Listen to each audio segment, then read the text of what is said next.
أعوذ بالله من الشيطان الرجيم بسم الله الرحمن الرحيم تلك أمة قد خلت لها ما كسبت ولكم ما كسبتم ولا تسألون عما كانوا يعملون. سورة بقرة آيات نمبر 134. تلك أمة قد خلت لها ما كسبت، لا يودل قد خلت لاړل لها د دوی د فار ما هغه چې کسبت چې دوی کسب کړی، ولکم ما کسبتم او تاسو د فار هغه چې تاسو یې کسب کړی. ولا تسألون عما كانوا يعملون، او تاسو نه پوښتل کېږي د هغه څه په ارتباط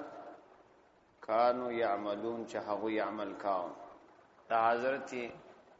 ابراهیم علیه السلام او یعقوب علیه السلام په ارتباط باندې د يهودو او نصاراو یو غلطه دعوه په مخکنیو آیاتونو کې رد شوه. په دې آیاتو کې د تتیمه په شکل باندې چې ګواکې د مخکنی آیاتو سره شپیوند واخلي، الله عزوجل یو عمومي قاعده بیانوي چې دا حضرت ابراهیم علیه السلام او د اولاده دا یو عظیم شان بزرگ طائفه و دا ولاړه، نو د دوی اعمال تاسو ته ګټه نه رسي چې تاسو به دا وایاست چې زموږ اعمال به کوم ګناوي کړی وي دغه انبیاو په خاطر باندې معاف کیږي او موږ د دې په خاطر باندې د جنت مستحق ګرځو. دا څنګه ده، بلکې تاسو د دوی د اعمال په ارتباط پښتل کېږي لانه، یعنی دا درته ویل کېږي لانه چې د دوی سره ستاسو یو تعلق وکنو، بلکې لازمی یوازې دا ده چې خپل عمل وکوي او په خپل عمل به جنت ته ځي. نو چې تاسو د دوی د اعمال په ارتباط پښتل کېږي لانه، دا چاغوي به تاسو ته بیا نه فارسی، دا خو به خیلی خبره ده. تلک امه قد خلت، دا یو ډله و قد خلت لاړل فخپل زمانه کې و لها هغوی د فار ما هغه څه کسبت چاغوی کسب وکړي، ولکم ما کسبتم او تاسو د فار هغه څه دي چې تاسو یې کسب کړی وي. د یو کسب د بل د کسب ګټه نه ورسي، چې بل الله عزوجل فرمایي چې ولا تزر وازره وزر اخرى، چې یو بوج پورته کوونکی نفس به د بل بوج پورته نه کړي. هر سړی بخپل د عمل جواب وایي او په خپل عمل باندې نجات پیدا کړي. ولکم ما کسبتم، او تاسو د پاره هغه اعمال دي چې تاسو یې کسب کړی دي. ولا تسألون عما كانوا يعملون، او نه پوښتل کېږي تاسو عما د هغه څه په ارتباط کانو چې دوی وی عملون عمل به کاوه، یعنی تذکره به اعلان در سره کېږي. نفع رسول خو ډیره لري خبره. وقالوا كونوا هودا او نصارى تهتدوا قل بل ملة ابراهيم حنيفا وما كان من المشركين. وقالوا دویب ویلکونوا سیهودا یهودیان او نصارى یا نصرانیان تهتدون لارب پیدا کی. قل ورتوی پیغمبر علیه السلام بل ملت ابراهیم حنیفا، بلکہ ملت د ابراهیم علیه السلام حنیفا مائل ملت دی. وما کان من المشرکین، او نو هغه د مشرکانو څخه. د یهودانو یو بل غلطه دعوه او یو خبيث عمل بیانې چې دی به د مسلمانانو ته ویل چې تاسو یا يهوديان سي یا نصرانيان سي، نو په هدایت باندې راسي. مطلب دا چې د هدایت لار یا په يهوديت کې حصر ده په نيز د يهودان، یا په نصرانيت کې حصر ده په نيز د نصرانيان. دی خو هم یو بل ځان نصر مانه، یو بل ردوله. وقالت اليهود ليست النصارى على شيء وقالت النصارى ليست اليهود على شيء. دوی مخبل نصر منه، یعنی دوی که هر یو به د خپل دین دا حق ګڼه. او په جواب کې پیغمبر علی السلام ته د دې امر کیلی چې ته ورته وایې چې موږ یوازې ملت ابراهیمی منو، او ملت ابراهیمی د ټولو باطله ادیانو څخه مائل حق طرف ته او ابراهیم علیه السلام مشرک هم نو. وقالو او دی به ویل کونو سی دا یهودانو به ویل یا به نصرانیانو ویل دی مسلمانانو لره. وقالو دی به ویل کونو سی یهودن یهودیان دا د یهودانو قولو او نصارا یا نصرانیان دا د نصرانیانو قولو. تهتدون و تاسو بلاره پیدا کی. قل ورتوای پیغمبر علیه السلام هیڅ کله داسې نه ده بلکې ملت ابراهیم مجد ابراهیم علیه السلام د ملت منون کیو حنیفا داسې ملت داسې دین ما حنیفن چې د ټولو باطلو ادیانو څخه مائل دی یوازې د یو خدای منون کیدی. یعنی یهودیت او نصرانیت خود تحریف څخه علاوه منسوخ هم دی. نو دا څنګه کېدلای شي چې موږ تسلیم یو خدا چې یهودیت او نصرانیت په خپل ځای کې کور ور باغی کې ترمیم سوی دی تحریف شده دی او د دې علاوه منسوخ هم دی. نو انتهایی ډیری کجی بخشي کې دی او یوازې ابراهیمی دین سیده دین دی. نو موږ یوازې دغه منو. نو یهودیت او نصرانیت خرج سو البته مشرکان پاتو. نو فرمایي وما کان من المشرکین او نو دا ابراهیم علیه السلام د مشرکان څومنو نو دای هم رد کړ. قولوا آمنا بالله وما انزل الینا وما انزل الی ابراهیم و اسماعیل و اسحاق و یعقوب. قولوا او آیاس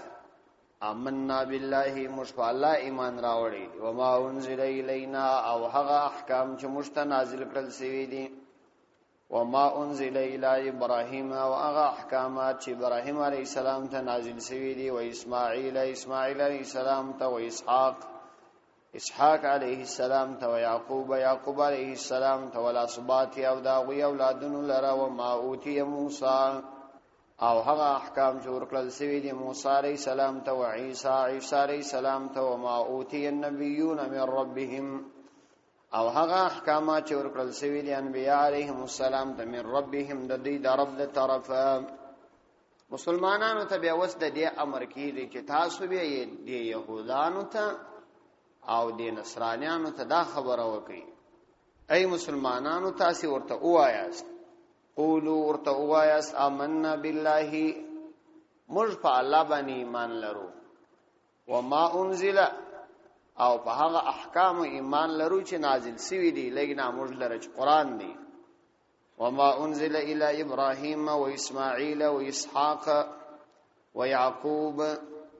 او په هغه احکامات باندې ایمان لرو چې را نازل شوی دي لا ابراهیم علیه السلام ته و اسماعیل و اسحاق علیه السلام اسحاق علیه السلام یعقوب علیه السلام ته. یعنی موږ پر هغه نازل شوه احکامات ایمان لرو. که تاسو د ځان ورننه استلی و او ورګټ کړي مو پر هغه موږ ایمان نه لرو. ولاسبات داوی پر اولاد او هغه احکامات چې د اسحاق علیه السلام د یعقوب علیه السلام اسحاق علیه السلام په اولاد باندې را نازل شوی دي هغه اولاد یې چانبیا دي. دا قید وو د اسبات سره یږدي ټول اولاده خو احکام نه جرا نازل شي هغه اولادونه چان بیا دي په هغه احکام او ایمان راوړي. وما په هغه حکم او معجزات او ایمان لرو اوتی موسی و عیسی چې موسی او عیسی علیهما السلام ته ورکړل شي. وما اوتی النبیون او په هغه احکامات او ایمان لرو چې نور انبیاء ته ورکړل شي او من ربهم د دې د رب د طرف. نو موږ پر دغه ټول باندې ایمان لرو. مطلب دا چې موږ دین مسوی چې را نازل سوی دی و دې تا غمنو چې دا د الله عزوجل د دین او د الله د طرف را نازل سوی احکامات دا سي دین عیسوی منو او نور انبیاء او ته کوم احکامات راغلي دي دا من. البته زموږ د دین په خاطر باندې د هغو عمل وس منسوخ دی او د هغو پر ځای باندې قران راغلی. پاتسو کوم شان چې تاسو ورته حرف کړی دي هغه معتبر نه دي. اواشیر لیکلی دي د اسبات کلمه دل تراغله ده. اسبات دا جمع ده د سبت وای په اصل کې نسبی اولاد ته سبت وای. څومره انبیاء علیهم السلام چې راغلي دي د لسو انبیاء علیهم السلام سما شوا باقی ټول انبیاء د حضرت یعقوب علیہ السلام په اولاد کې راغلي صرف لس انبیاء علیهم السلام داسې دي چې هغه د یعقوب علیہ السلام په اولاد کې نه دي، یعنی ځینې خو د ابراهیم علیہ السلام مخکې او ځینې د ابراهیم علیہ السلام اولاد دي، لیکن د اسماعیل علیہ السلام د طرف نو هغه لس انبیاء چې دي آدم علیہ السلام، نوح علیہ السلام، شیس علیہ السلام، دا انبیاء دا مخکې دي تر ابراهیم علیہ السلام، هود علیہ السلام، صالح علیہ السلام، ابراهیم علیہ السلام، اسحاق علیہ السلام، یعقوب علیہ السلام، اسماعیل علیہ السلام، محمد صلی الله علیه وسلم دا خو د یعقوب علیہ السلام په اولاد کې نه دي. باقی موسی علیہ السلام، عیسی علیہ السلام دا ټول انبیاء دا د یعقوب علیہ السلام په اولاد کې دي. نو موږ په دې ټول باندې ایمان لرو او د ایمان کیفیت مداري لا نفرق بین احد منهم ونحن له مسلمون.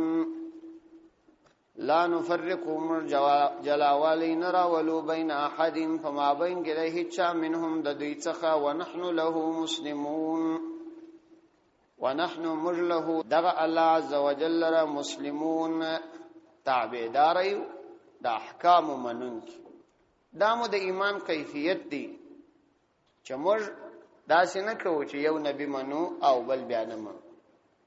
او داسې نه کوو چې د یو نبی باندې را نازل شوي احکامات منو او بل یو باندې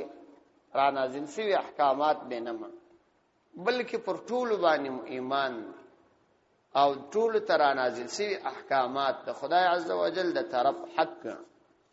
او کیفیت د ایمان مدادی چې لا نفرقو بین احد منهم مرجلاوالی نرا ولو بین احد فما بین کې د هیڅ و پیغمبر منهم د دوی څخه چې پر ځینو ایمان ولرو او ځینې بیا نه منو ونحن او مجله دغه الله عز وجل را مسلمون ټول فرمان بردار یو د الله عز وجل حکم دادی شان بیا ومنینو موږ منو. البته عمل په احکام باندې نه کوو چې دام د الله حکم دی او منسوخ شوی دي د دې احکامات. قران دا غڅ کفایت کی. موږ استاد هغه لندن کې یو وخت زما د یو عیسوي ملاسه تبحث ورسته بیا بحث را روان دي په دا باندې چې د اعتدال دین او د اعتدال امت کوم امت دی. پر دې دا تفصیلی خبر ان شاء الله ورسته را روانه. نو دا ویل چې دا يهودي ملا عیسائی ملا ولدول دا مسلمانان زیات متعصبین دي، تعصب زیات کی. علماء ورته انصاف بسره وکړو، زبتاسو تستاسي د تعصب یو علامه بیان کوم او په موږ کې تعصب نشته. موږ د ټول انبیاء علیهم السلام احترام کوو او د ټول انبیاء علیهم السلام را نازل شوی احکام منو، لیکن پدې خو تاسو خپل هم قائل یاست چې تاسو د انبیاءو په احکاماتو کې تغییر او تبديل کړي او تورات انجیل ستاسو د 3 کڅلور نسخې دي. اوس چې په دنیا کې مشهوره د تورات څو نسخې دي، د انجیل هغه د 3 نسخې دي. یو د متا نسخه ده، یو د یوشع نسخه ده، که یوشع دی یو بل نسخه ده، 3 نسخې دي. ستاسو خپل انجیل ستاسو متفق وس 3 نسخې او اره یو د ابولی سره مخالفت. تاسو د انجیل د 3 نسخې اوس خلکو توایست.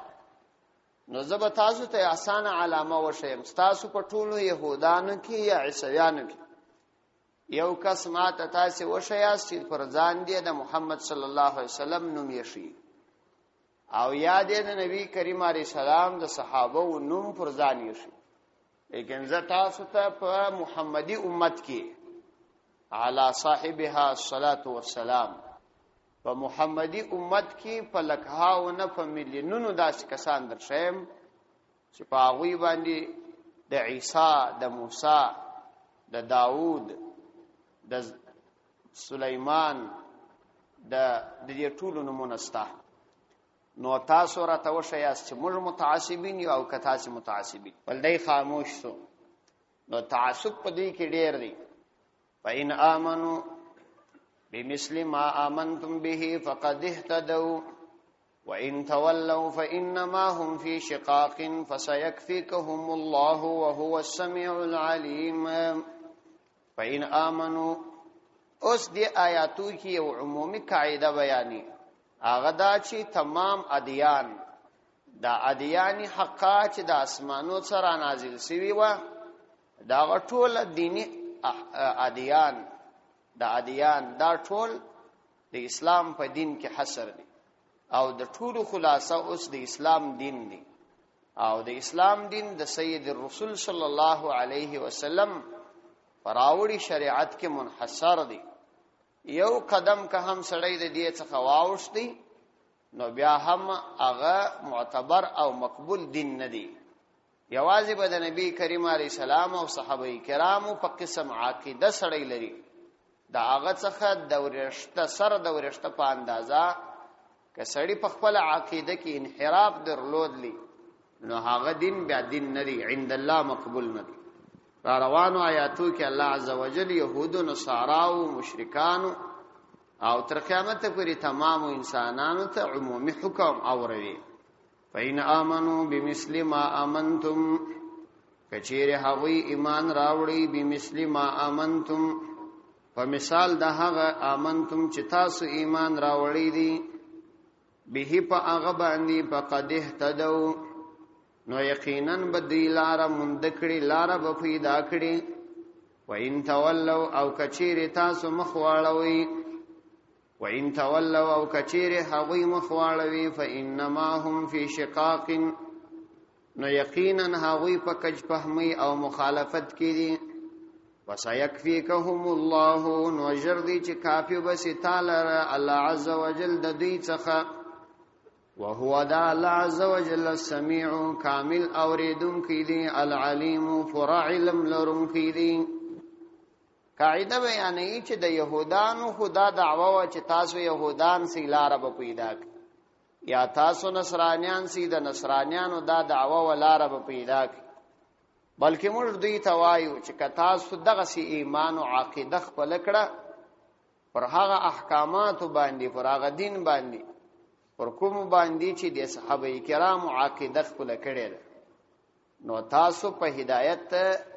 باندې مشرف شو. او کنو نو بیا به تاسو هیڅ کله هم مسلمانان ونه بلل. دا يهود او نصارا او ته وایي ای پیغمبر علی السلام فإن آمنو کچيري اوی ایمان راوړي بمثل فمثل یعنی څنګه ما آمنتم چې تاسو ایمان راوړي صحابه کرام شي، ځکه د نبی علی السلام د زمانه خلق ایمان والا صحابه، یعنی که هغه داسې ایمان راوړي څنګه ایمان چې تاسو یعنی ای اهل اسلام تاسو چې ایمان راوړي دی به په دا کتاب باندې یا په دې دین باندې چې تاسو څنګه ایمان راوړي، فقد اهتدوا نو هغه بیا لار پیدا کړه کې داسې ایمان راوړي. مطلب دا چې کوم عقیده د نبی کریم علیه السلام او د صحابه کرامو و کې عقیده عین هغه سي عقیده و، نو بیا د دې ایمان مقبول او معتبر دی. او کچيري عقیده یو وزره د سر د ورشته په اندازه د هر عقیده څخه چې صحابه کرام او پیغمبر علی السلام درلود لاله جلاوه، نو بیا دغه ایمان د الله په دربار کې معتبر او مقبول ندی. دی کې عمومي معیار الله عزوجل وټاکي. ګوري یو اعمال دي، په اعمالو کې تغییر او تبديل راځي. نبی کریم علیه الصلاۃ والسلام څخه یو حدیث مشکات کې دی، پیغمبر علیه السلام صحابه ته فرمایي کده دی دین د لسو حصو څخه یو حصہ تاسو پرېږدي نو هلاک بسي، او ورسته بیا داسي یو امت راځي که هغه د دې دین په لسو حصو کې په نهم عمل وکي لا بنجات پیدا کی. دلته د دین څخه مراد دغه فرضي احکام نه دي چې ګواکې صحابه کرامو کپرې شي وای نو سزا او کې موږ پرې ژدو نو سزا نشته، بلکې د دین څخه مراد په دې حدیث کې امر بالمعروف او نهي عن المنکر دی. کدا د امر بالمعروف او نهي عن المنکر په سلسله کې تاسو د دین لسمه حسام پریږدي نو هلاک بشي، او ورسته بیا داسې امت راځي کئ په لسمه عمل وکي نو الله به نجات پیدا کی. دا دعوت او تبلیغ په سلسله کې دغه حدیث بنیاد ګرځول شوی. نو ځکه دوی درې چې کې لس درې دیرش کیږي نو په میاش کې چې روزه دا منتخب کړي. دا ترتیب چې شي دی دا دغه حدیث مطابق دی چې پر لسمه باندې خو عمل وسی. داغه سي دا 4 ساعت کې 2 ساعت ورکول دا ترتیب یې ګرځي دا حدیث راخستی. نو دا دی په اعمالو کې خو تغییر او تبديل راځي. مجرد د امر بالمعروف په لسمه حصہ عمل کو صحابه کرام ټول عمل باندې کاوه یا پاوی کې ټول شرعي احکام کاملا عملی او په مشکل نست او په عقیده کې به د صحابه او د نبی کریم علیه السلام غوندي عقیده لرو. څنګه چې هغه په آخرت عقیده درلود هغه سي عقیده پلو. څنګه چې هغه پر انبیاو پر کتابونو پر ملائکه او عقیده درلود لا هم داسې عقیده لرو. کپا عقیده کې یو زره څوک د نبی علیه الصلاۃ والسلام او د صحابه کرامو د عقیدې څخه منحرف سو هغه کافر دی مؤمن نه. مثلا د ملائکه او مبارک د هغه د عقیده خلاف عقیده ولې یا د قبر مبارک د هغه د عقیده خلاف عقیده ولې یا د حشر مبارک یا د الله تعالی د صفات مبارک یا د انبیاء علیهم السلام مبارک او یا د مثال په توګه د نبی کریم علیه السلام د ختم نبوت مبارک چې دا نبی کریم علیه السلام ورسته به هم نبی راځي. نو دا ټول د عقیدی اختلاف غیر معتبر اختلاف دی. هغه بیا سړی نه مؤمن کیږي. اعمالو کې که تغیرات راځي دا پروا نه لري، یعنی دا هغه معیار نه دی. معیار د ایمان خبره ده. فإن آمنوا بمثل ما آمنتم، هغه ایمان راوړي څنګه چې تاسو ایمان راوړي. په مثال ما دا هغه امنتم چې تاسو ایمان راوړي دي به په هغه باندې وقد اهتدوا نو هدایت ته پیدا. وإن تولوا فإنما هم في شقاق. فإن تولوا نو کاوی مخواړوي هغه مخواړوي دغه دین څخه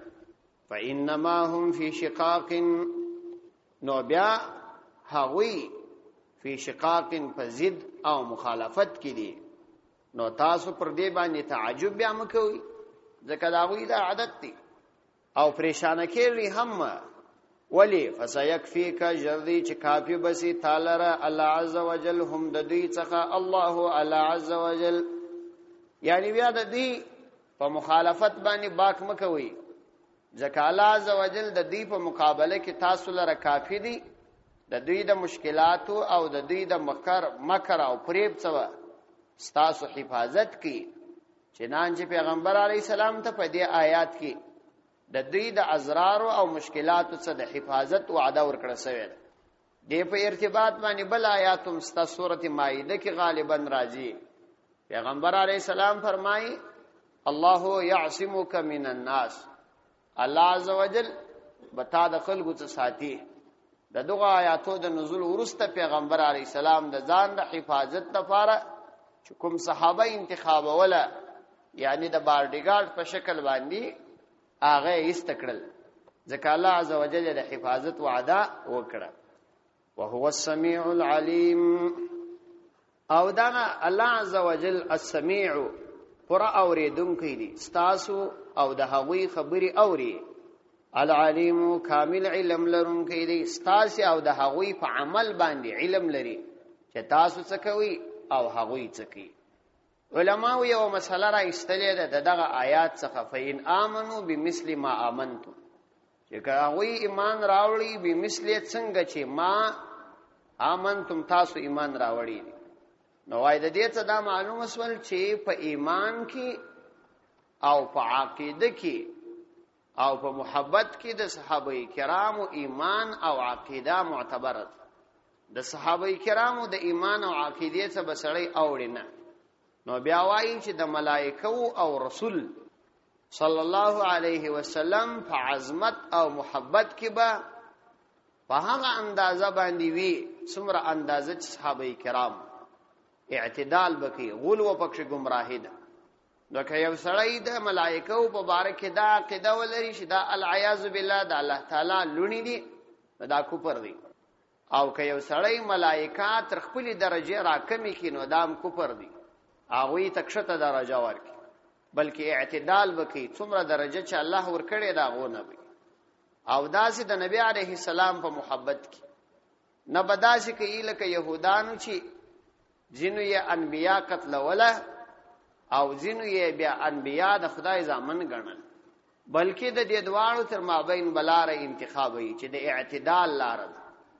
هم به د الله پیغمبر تر ټولو کائناتو بهتر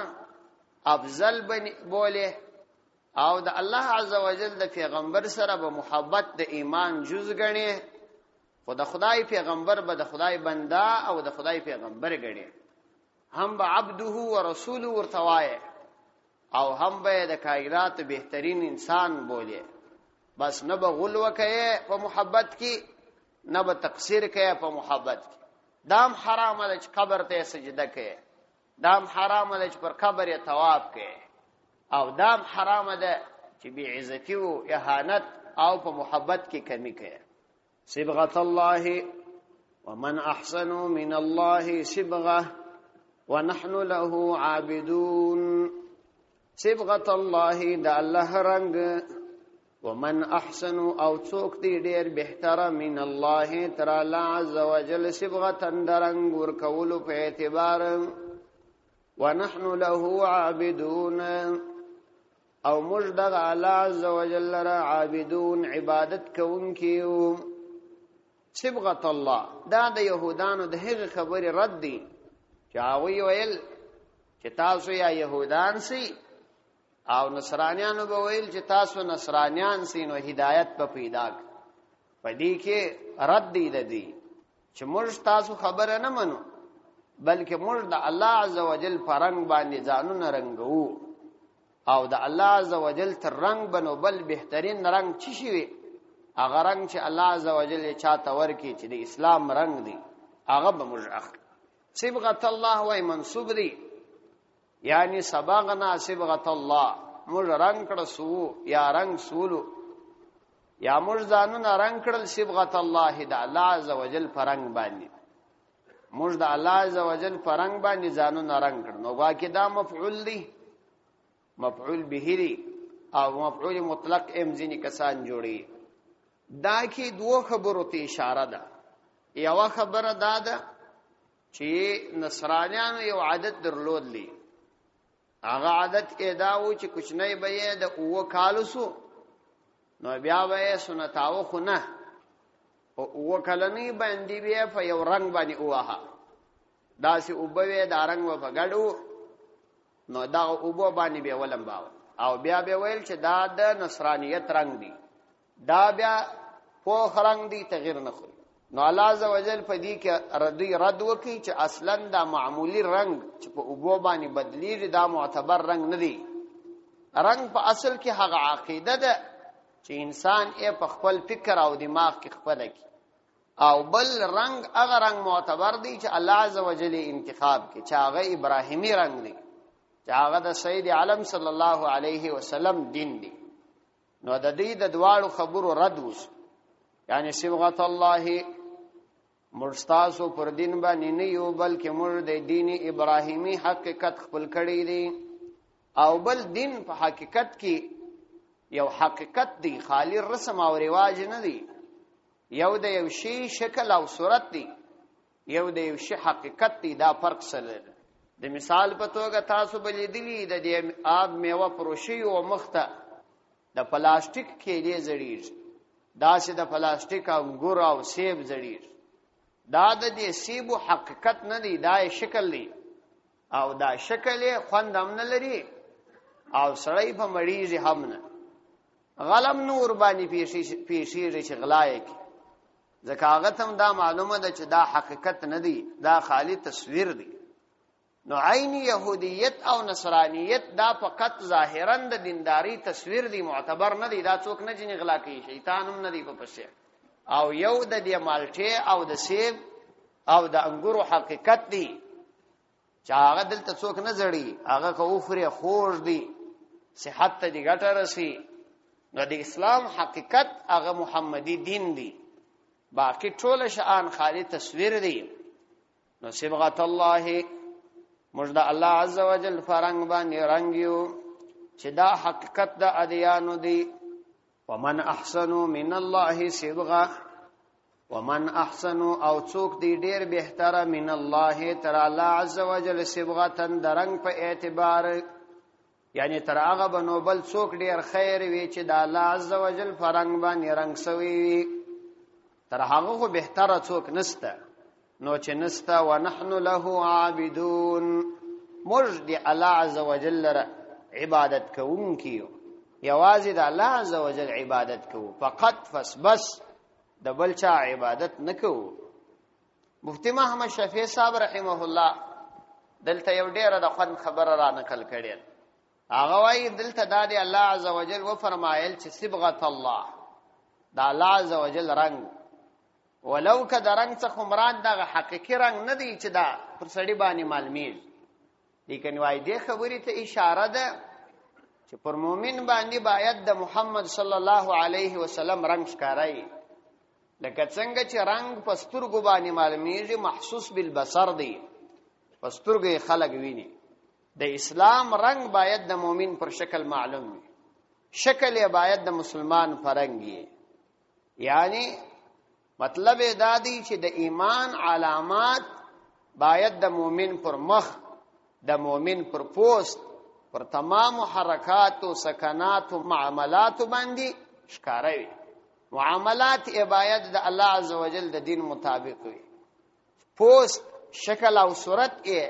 د الله عز وجل د دین مطابق، حرکات یې د الله د دین مطابق، چې خلق دته وګوري فوراً پوسی چې دا محمدی دی او دا د ابراهیمی دین پیرو دی. دا نه چې د دغو د عیسائی فرق نه کړي. شیخ پوره کې زه یو چا سره په موټر کې سپور سولم، نو بیا مې هغه ته دعوت ورکړي، په څنګ ته ناستم، ما چې کلمه ورسره شروع کړله دا به تر لا اله ویل افاته به نه ویل. وروسته ما ته وایي زه عیسائی یم. نو د مسلمانو د عیسائی چې فرق نه کېږي، دا مسلمان خارکي بنو څه حال. دا خو هغه کیسه ده باره چې ګرب میر و سگ وزیر و موشورا دیوان کند، این چنین ارکان دولت ملک را ویران کند. آنو اوس د مسلمانانو مشران دغسې معلومیږي دا اوس مسلمان دی که عیسائی، چې د مسلمانانو د ټولنې چې یو باسي په عیسویانو کې ودرې او نابلده کس ورته ودرې، هیڅوک یې نسي پېژندلی. دا حالت نو مسلمان باید پر شکل او صورت پر دې وپېژندل سي. دلته بیا په دې ټلویزیونو کې هم لاړې خورا نیکټایي هم تړلي، وایي دا پروا نه لري. الله عز وجل وایي صبغت الله، نبوي سنت دا نه دی چې نیکټایي څوک تړي، بس ځینې خلک ځینې متاثري، هسې د خدای بزرګان. قل اتحاجوننا في الله وهو ربنا وربكم ولنا اعمالنا ولكم اعمالكم ونحن له مخلصون. قل ورته ای پیغمبر علیه السلام اتحاجوننا، تاسو زموږ سره جګړه کوي، بحث مباحثه کوي، فی الله د الله عز وجل په باره کې، وهو ربنا وربكم، هغه زموږ رب دی، ستاسو رب دی، ولنا اعمالنا ولكم اعمالكم، تاسو موږ لره زموږ اعمال دي او تاسو لره ستاسو اعمال دي، ونحن له مخلصون، او موږ دغه الله عز وجل لره مخلصون، په عبادت کې مخلصان یو. په دې باندې د یهودانو بل خبره ردی چې تاسو لازم سره تر اوسه پوری د الله عز وجل په ارتباط باندې بحث او مباحثه کوي، او اوسم دا خبره کوي، نو موږ او تاسو سره جلایو، صرف دا چې تاسو هم د الله عز وجل ربوبیت عقیده لري، موږ هم لرو. موږ ته به د خپلو اعمالو بدله راکړی سي، تاسو به د خپلو اعمالو بدله درکړی سي. البته خبره دا ده چې موږ په عباداتو کې مخلص یو او تاسو اخلاص پکې نه لري، چې دا ظاهري عمل نه مشکاره دي. قل ورته ووایه ای پیغمبر علیه السلام دا یهودو نصاراو ته اتحاجوننا، آیا تاسو اوس هم زموږ سره محاجه او مقابله او بحث او مباحثه کوي، فی الله د الله عز وجل په باره کې، چې موږ به الله عزوجل د قیامت په ورځ باندې نه بخشي حال دا چې هو ربنا وربکم اغز موږ رب دی او تاسو رب دی ولنا اعمالنا ولکم اعمالکم زموږ د فارز موږ اعمال دي ولکم اعمالکم او تاسو د فارز تاسو عملونه دي ونحن له مخلصون او موږ دی الله عزوجل را مخلصیو نو په دې سره تخصیص د فرق واحد ناراضي چې موږ هم الله منو تاسو یې منی بیا نو تاسو تر موږ په کم لحاظ افضل یاست کدا اعمال بد اعمال ونو تاسو تم خپل سزا در کول کیږي او موږ تم را کول کیږي کښه اعمال واستاسو د بهم الله عزوجل معتبر کی یا بین کې معتبر موږ هغه معتبري دا خبره یقیني ده نو بیا څه وجه د تخصیص د چې تاسو ځانونه اهل جنت بولی او موږ ته بیا دوزخیان وایاست يهودانو د مسلمانانو په باره کې دا عقیده درلوده چې دا جنت ته نشي تلای ځکه جنت موږ ټیکداري ده موږ د الله تعالی ځامنیو نو دې آیات کې الله عزوجل دا رد کړل چې دا څه نه ده خبره دا څه ده چې تاسو دین منسوخ دی او موږ او بل دا چې تاسو په شرک مبتلا یاست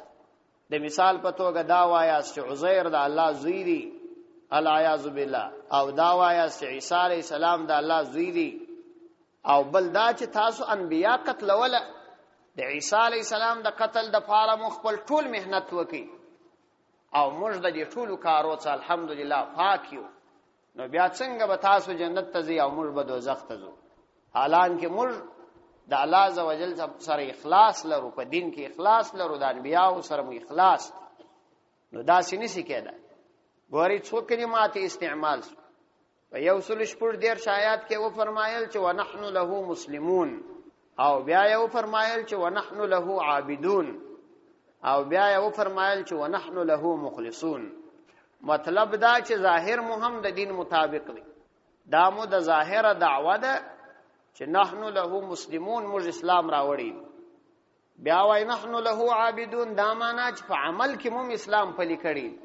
خالد خلیه دعوه مو نه ده بلکې منظم کو روزه منیسو زکات هم ورکو او چا پر تاسو ډیر ګران تمامي جهاد اغم کو او کچيري دا عمل او دغه د خلیه خبره مو سره یو ځای کړي او اخلاص نه بیا مقبول نه دي نو موږ اخلاص هم لرو صرف د خدای د پاره کوو په دې کې غرض او بل شي نه لرو ام تقولون ان ابراهيم واسماعيل واسحاق ويعقوب والاسباط كانوا هودا او نصارى قل اانتم اعلم ام الله ومن أظلم ممن كتم شهادة عنده من الله وما الله بغافل عما تعملون ام تقولون آيات سوايس إن إبراهيم يقينا إبراهيم عليه السلام وإسماعيل وإسحاق ويعقوب إسماعيل عليه السلام إسحاق عليه السلام يعقوب عليه السلام والأصباط دهغوي أولادك أنبياء كانوا وهودا يهودان أو نصارى يا نصرانيان قل ورتوای پیغمبر علیہ السلام انتم اعلم ام الله آیات تاسو علم لري ام الله کالله عز وجل ومن اظلم څوک دی ډیر لوی ظالم ممن تر هغه چا کتمه چې پټ کړي شهادتن گواهی عنده چې د سره ثابت پرتوی من الله د الله عز وجل د طرفه وما الله بغافل عما تعملون او ندی الله عز وجل غافل ده هغه چې تاسو یې عمل کوي دلته بیا د اسلام د حقانیت په ارتباط باندې دوی ته دا خبره کوي چې تاسو د خپل حقانیت د پاره دا خبره کوي چې ابراهیم علیه السلام اسماعیل علیه السلام اسحاق علیه السلام یعقوب علیه السلام او د هغه اولاد يهودان او نصرانیان و او په دې خبره باندې تاسو د خپل دین د حقانیت لپاره دلیل وایاست دا د يهودیت او نصرانیت لپاره دلیل دا وایاست چې دا مخکنی بزرگان دا دغه و نو دا خبره غلطه ده ولی غلطه ده وجه د غلطیه دا ده چې موږ تاسو ته وایو چې آیا الله عزوجل علم لري کتاس الله عزوجل وای دا نو يهودان او نصرانیان تاسو وایي و نو دا الله عزوجل خبره ډیره معتبري کبستاسو د معتبري دا خو یو خبره او بل تاسو ته په تورات کې د نبی عليه الصلاه والسلام په بارک کې الله نه ویلي چې تاسو د نبی عليه السلام اطاعت وکړئ او الله عزوجل د نبی عليه السلام د نبوت شاهدی نه ادا کړي تر الله عزوجل به لوی شاهد څوک کېدلی چې تر الله عزوجل لوی شاهد څوک نشي کېدای الله فرمایي اولم يكفي بربك انه على كل شيء شهيد آیا یوازې ستارب په دې کافی نه دی چې پر هر شی باندې شاهد او گواه دی نو الله عزوجل په هر شی شاهد او گواه دی الله په تورات کې ویلي و تاسو هغه شاهدی ولې پټه کړه در هغه نو بیا لوی ظالم څوک کېدلی شي چې شاهدی پټه کې د خدای شاهدی پټه کې چې الله شاهدی ور کړی دا او تاسو پټوي تر دې بیا لوی ظالم څوک کېدلی شي نو دې آیاتونو کې بیا د دې رد کړي ام تقولون ان ابراهیم او آیاتاسو د خپل دین د حقانیت د پاره دا خبره کوي ان ابراهیم و اسماعیل و اسحاق و یعقوب علیهم السلام چې دغه انبیا ول اسباط داغوی اولاده کانو وهودن یهودان او نصارا یا نصرانیان او دا خبره د خپل دین د حقانیت دلیل ګرځوي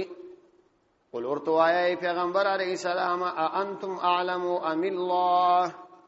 انتم یا تاسو آیاتاسو اعلم زیاد پوهیږي ام الله ک الله عز وجل الله عز وجل د انبیاء علیهم السلام پر ملت باندې د اسلام ثابت کړي دي چې ټول انبیاء مسلمانان ومن اظلم او څوک ډیر لوی ظالم دی ممن تر هغه چا کتم شهادتن چې پټکړي شهادتن گواهی او شاهدی عنده چې د سره وی یعنی ثابت وی د سره د الله عز وجل د طرفه یعنی الله عز وجل داسې شاهدی ور کړی او دی پټي په تورات کې دا ودی پټول وما الله او ندی الله عز وجل بغافل غافل عما تعملون دا هغه چې تاسو یې عمل کوي یعنی د واقع او حقیقت خلاف خبرې کوي او د درواغو دعوی کوي تلك امه قد خلت لها ما كسبت ولكم ما كسبتم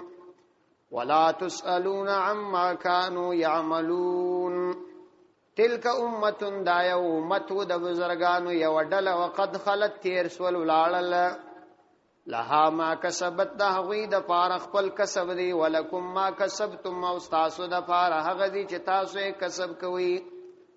ولا تسالون او تاسو نه پښتل کېږي عما د هغه څه په ارتباط کانو يعملون چې ودی يعملون عمل اکاوا د آیات یو واری مخ کې هم تیر دلته دادی بیا تیر پر دې باندې بیا علماء څخه خبره راخسته ده چې دا یو آیات دوه واره تکرار شوی ولیدي مختلفي وجوهات لیکلي یو ډیره بهترینه واجه چې لیکلې ده هغه تفسیر ابي سعود لیکلې جلد اول صفحه 215 هغه وايي چې مخکې چې آیات تیر سوال ته امر وو و يهودانو ته چې ګوري تاسو په دې انبياو ځانونه مخلاصوي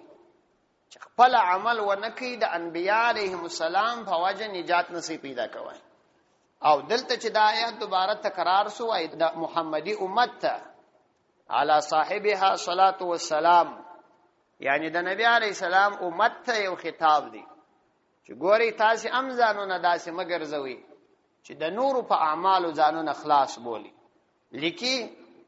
فيه تقرير للمبالغة في زجر عما هم عليه من الابتخار بالآباء والاتكال على أعمالهم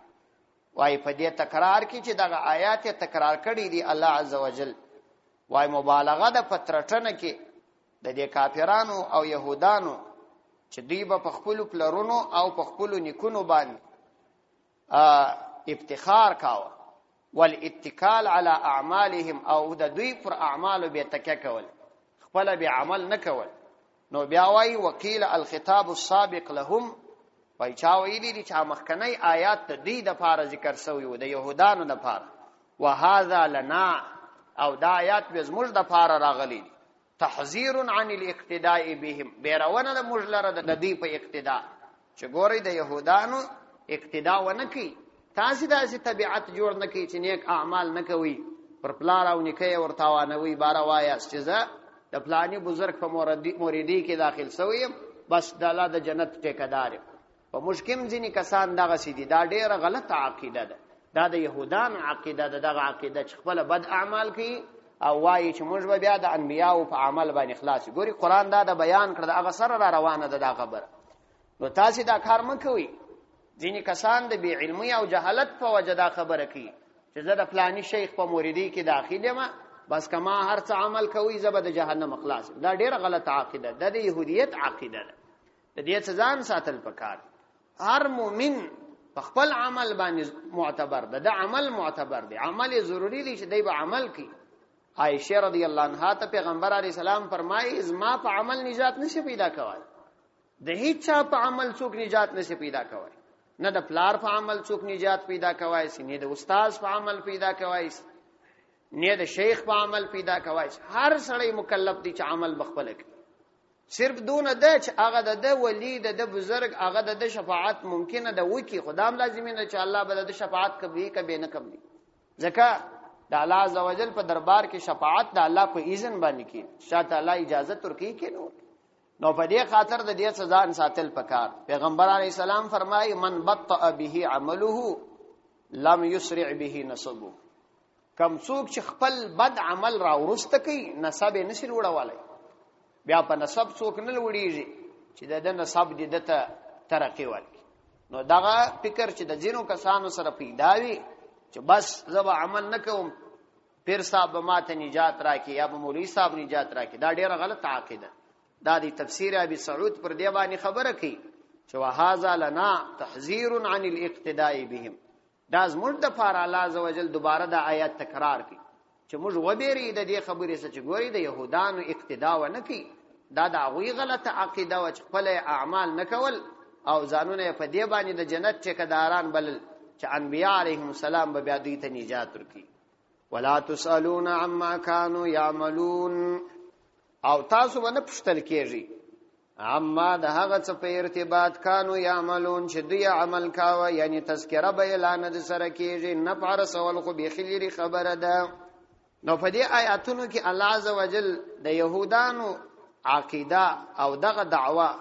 چې دوی ځانونه د انبیاء علیهم السلام په ارتباط باندې اهل جنت ګڼل او د نبی علیه السلام امت یې دا جهنمی امت بلی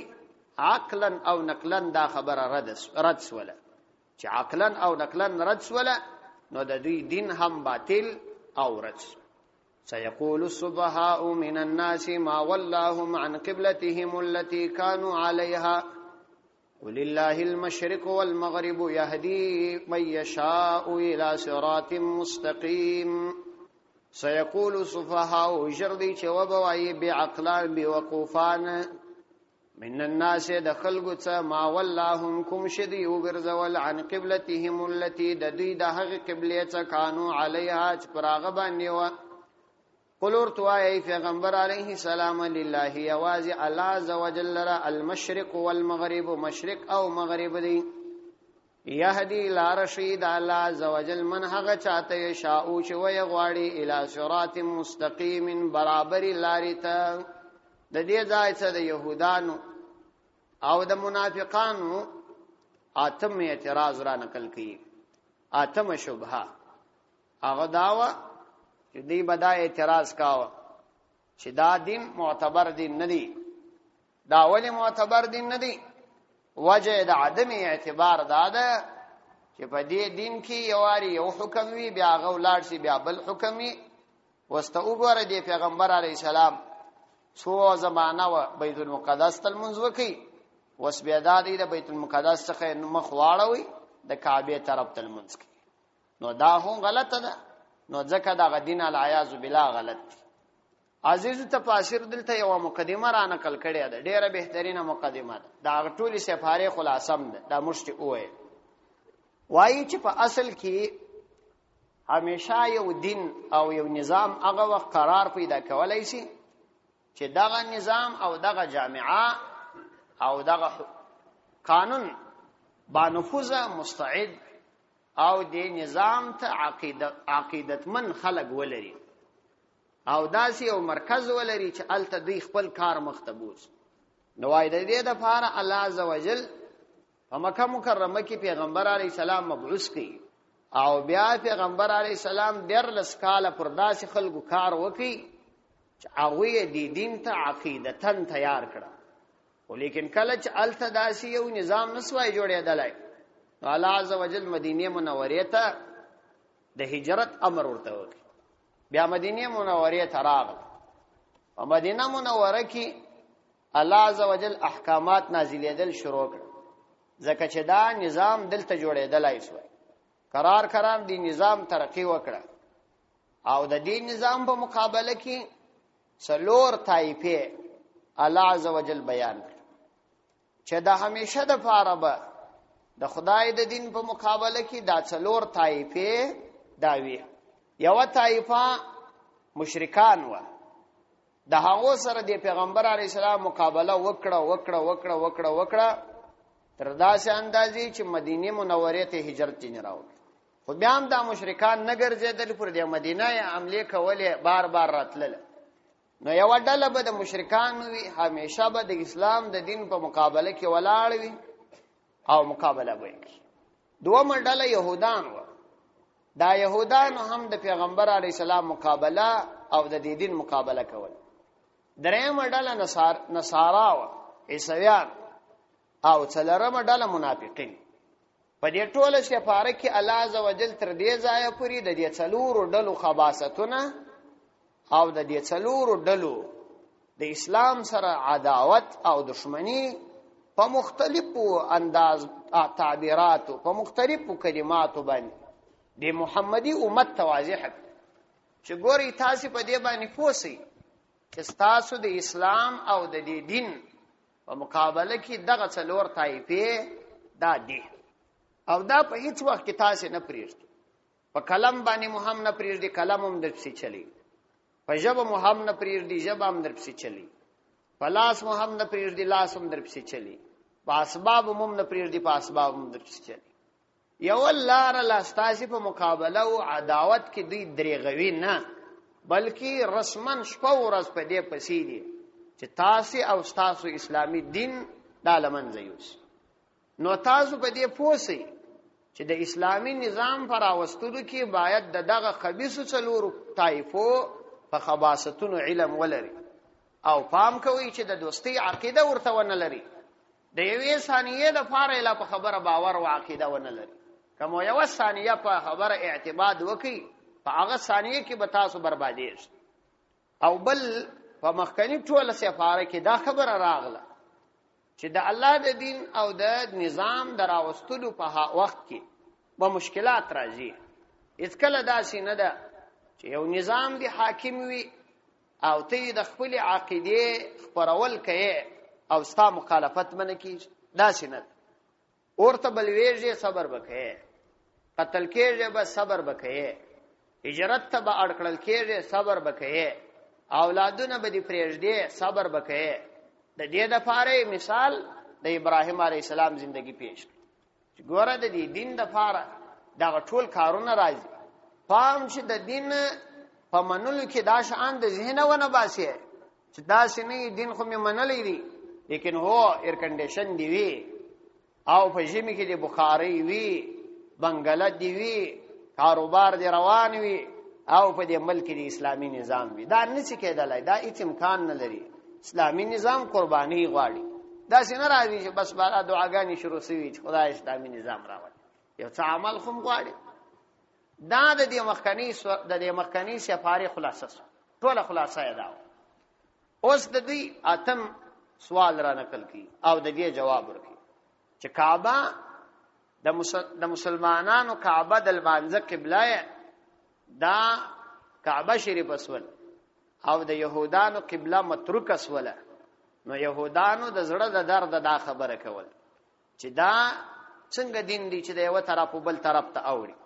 الله عز وجل د دوی دغه د زړه درد نور په ور زیات کی. الله ورته بیوقفان ویل، بعقلان، سفهاء. سيقول سفهاء من الناس ما ولاهم،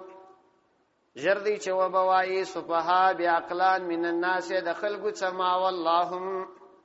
چې شی وګرځول دي یعنی چې شی واړول د مسلمانان عن قبلتهم التي د دوی د هغه قبله ته کانو علیها چې دوی پاغه باندې و، یعنی کوم شی دوی مجبور کړل چې د بیت المقدس څخه ولاړل. قل ورتوای ای پیغمبر علیہ السلام لله المشرق یواز الله عز وجل را مشرق دی والمغرب الله عز وجل را مغرب دی یعنی هغه ته مالکانه اختیارات دي کوم طرف ته چې چاته امر کوي د دې واک او اختیار لري یهدی لار شهید الله عز وجل من یشاء هغه چاته چې خوشي وي چې وای غواړي الی صراط مستقیم ونیغه سدا برابر لار لرم په دې ارتباط باندې چې قبله دا په حقیقت کې کومه یو ده علماء په تفاسیر کې مختلف اقوال را نقل کړي د ټول امت په دې باندې اتفاق دی چې د مسلمانانو د فار د آدم علی السلام د زمانه څرانیولې بیا تر قیامت پورې قبله مسجد حرم دا کعبه او قبله ده او په همدغه دغه تبع دغه طرف ته بلمنځ کی نبی کریم علیه الصلاۃ والسلام په بارک کې راځي چې دوی میاشتې یا درې میاشتې په مکه مکرمه کې پیغمبر علیه السلام ته د دې امر شوی چې د بیت المقدس طرف ته لمنځ وکړي عبد الله ابن عباس رضی الله عنه څخه دا قول را نقل دي نو بیا وایي چې پیغمبر علیه السلام به د رکن یمانی او د حجر اسود په مابین کې درې دی چې نو هم به کعبه مخترا وستل او هم به بیت المقدس راتلی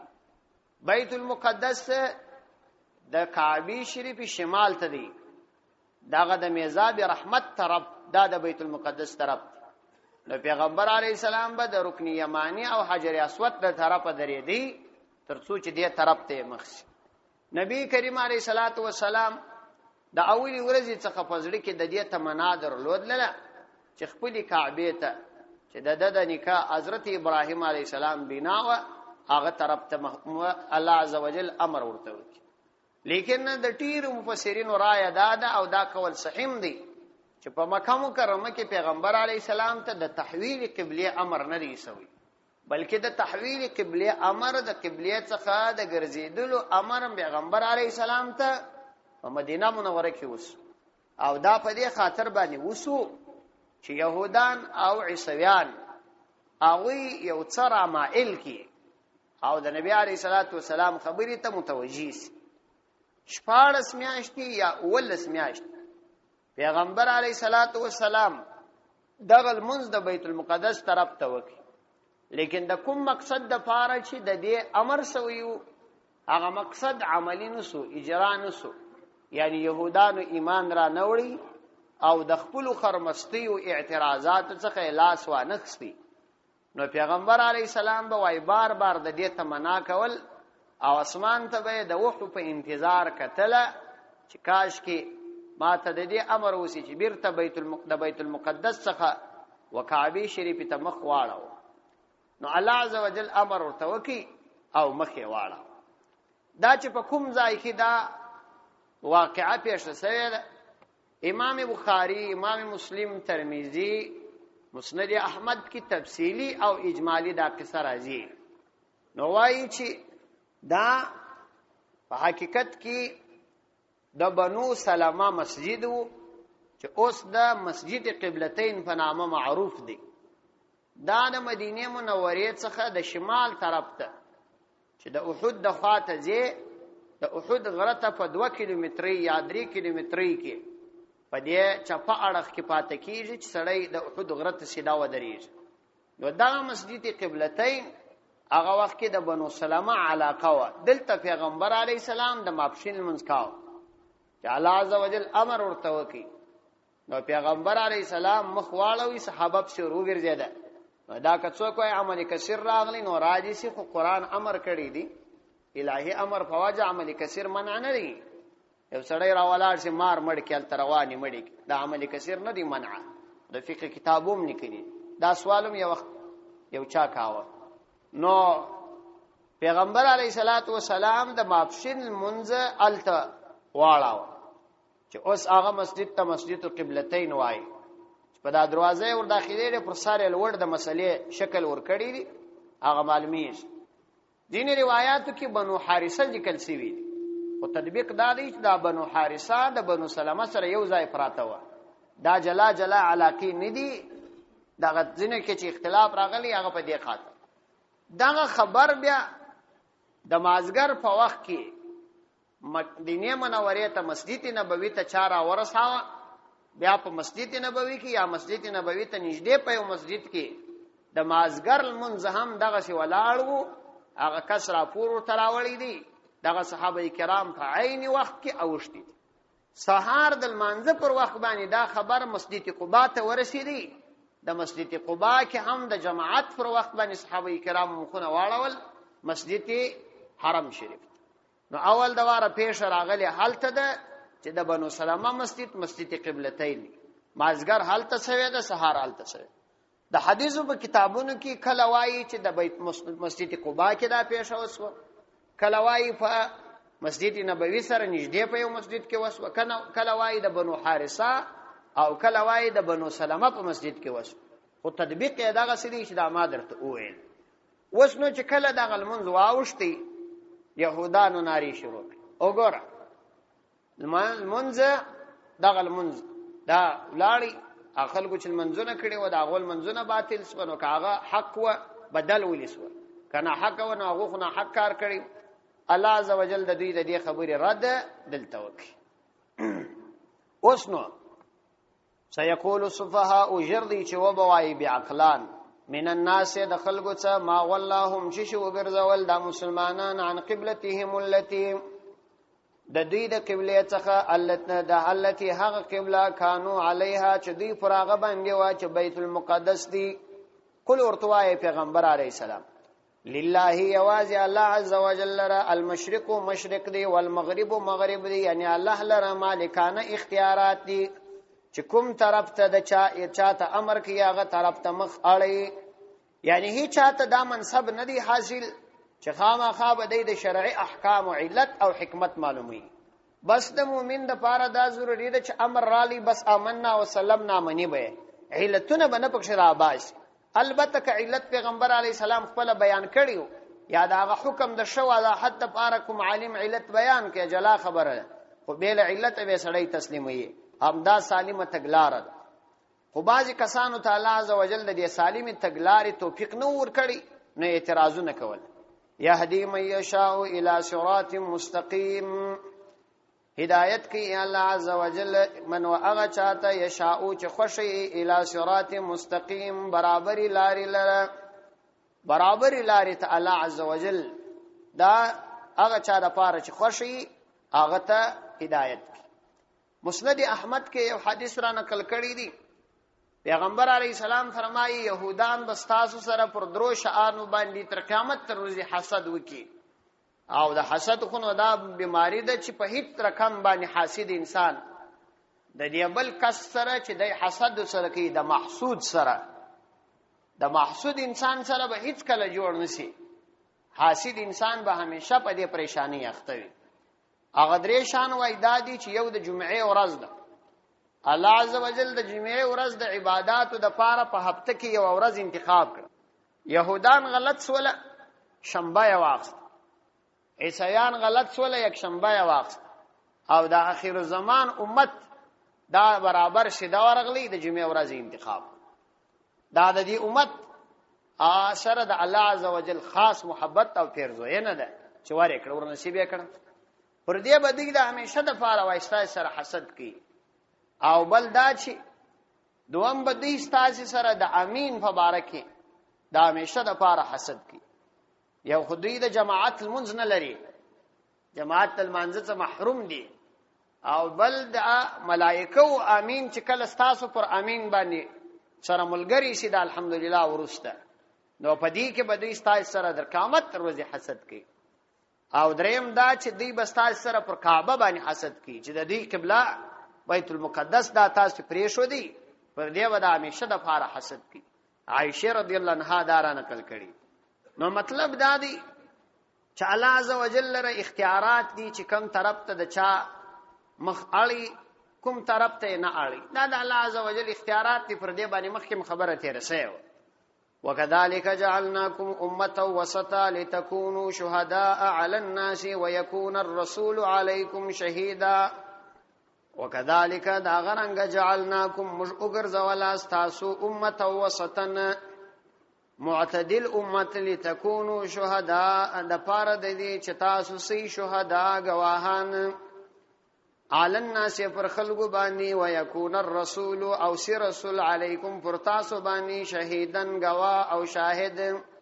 دا د دې امت محمدیه صلی الله علیه وسلم یو بل خصوصیت او فضیلت بیانې وکذالک او دا غرنګ یعنی موږ تاسو مختص کړاس ومغرزولاس جعلناکم ومغرزولاس تاسو امه وسطن امت داسې امت وسطن چې معتدل یعنی د اعتدال په طرف کې ومغرزولاس د افراط او تفریط څخه ومغرزواس لتكونوا شهداء علی الناس د پاره د دې چې تاسو سي شاهدان علی الناس پر خلکو باندې نو د دنیوي شرافت سره سره اخروی شرافت هم درکې دنیوي شرافت خدا دی تاسو دین او آخري دین وګرځاو او تاسو ته دومره شرافت درکې د آخرت شرافت مو مداوي چې تاسو به په هغه مقدمه کې چې د انبیاء علیهم السلام او د دې د امتونو تر مابین روانه وي تاسو به د انبیاء په حق کې شاهدی ورکړي او چې کله تاسو د انبیاء علیهم السلام په حق کې شاهدی ورکړل دا تاسو شاهدی باندې با بیا کافران او د هغه انبیاء او امتونه اعتراض وکړي چې تاسو دا وایاست چې و دغه پیغمبران دا پر حق باندې امام بخاری رحمه الله ورته حدیث را نقل کړي چې د قیامت په ورځ به دغه امتونه د انبیاء علیهم السلام د دعوت انکار وکړي وایي به چې د انبیاء مشتدین نه دی را رسول نو بیا به انبیاء علیهم السلام تعالی عزوجل و فرمایي چې تاسو پر دې گواه او شاهد پیش کړئ چې تاسو د خپل امتونو ته د الله دین رسولي نو هغوی به د نبی کریم علیه السلام امت دا د شاهدانو په حیث پیش ورته وایي چې دا د پیغمبر علیه السلام امت شاهدی ورکړي چې موږ خپل امتونو ته د خدای عزوجل دین رسولي نو بیا به د هغو امتونو د طرفه د نبی علیه السلام پر امت باندې اعتراض وسی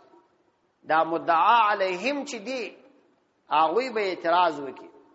چې شاهدی خو هغه وخت معتبره ده چې شاهد خپل موضوع او موقع لیدلی نو دغه د نبی علیه السلام امت خو زموږ په زمانه کې ولانه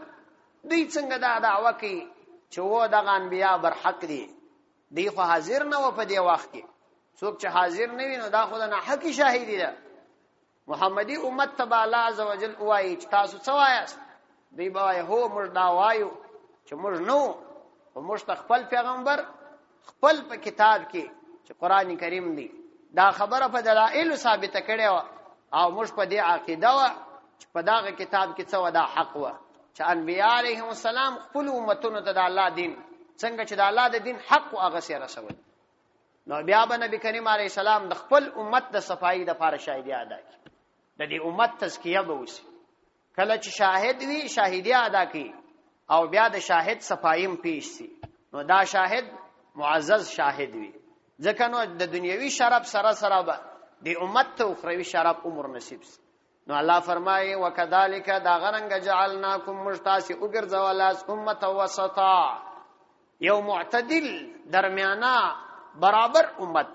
لتكونوا دفارد دي چې تاسو سي شهدا گواهان شاهدان ترڅو د دنیوي شرف سره سره د آخرت شرف هم حاصل کی علی الناس پر خلق باندې تاسو خو بشاهدی ادا کی ناوی په تاسو اعتراض وکي او تاسو په حق کې به بیا پیغمبر علی السلام شاهدی ورکي او تر دې لوړ شرف به منوداوي چې ويكون الرسول کیږي به رسول نبی کریم علیہ السلام علیکم پر تاسو باندې شهیدن گوا پیغمبر علیہ السلام به شاهدی در باندې ادا کی نو استاسی شهادت خو به یوانه معتبر وي بیا بستاسی د شهادت پر معتبر والی او مقبول والی سر بیره سید الرسول صلی الله علیه وسلم شاهدی ادا کی او استاسی په شاهدی سره په دې مقدمه کې فیصله د انبیاء په حق کې وسی او مخالفین به مجرمان ثابت سي او د جهنم د اور مستحق به وګرځي نو تر دې اعلی عزت او شرف نور کېدلای شي نشي کېدلای ډېر لوی شرافت راواړوي د تایید د پاره سورته حج آیات نمبر 28 سورته حج په ولسمه سفاره کې آیات نمبر 28 ومن قبل یعنی تاسو ابراهیم علی السلام مسلمانان بللی واس د دین مخ کې وفي هذا او په دې قران کې هم مسلمانان بللی یاست ليكون الرسول شهيدا عليكم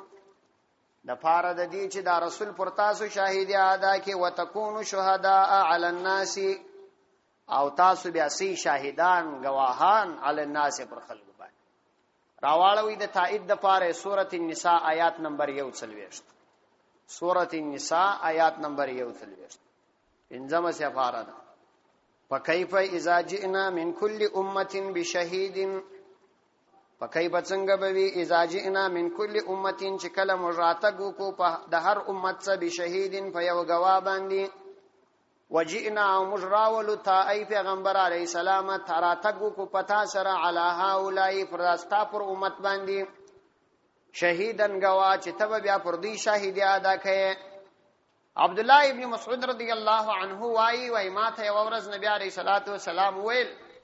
چې تماته د قران کریم یو څه تلاوت وکړه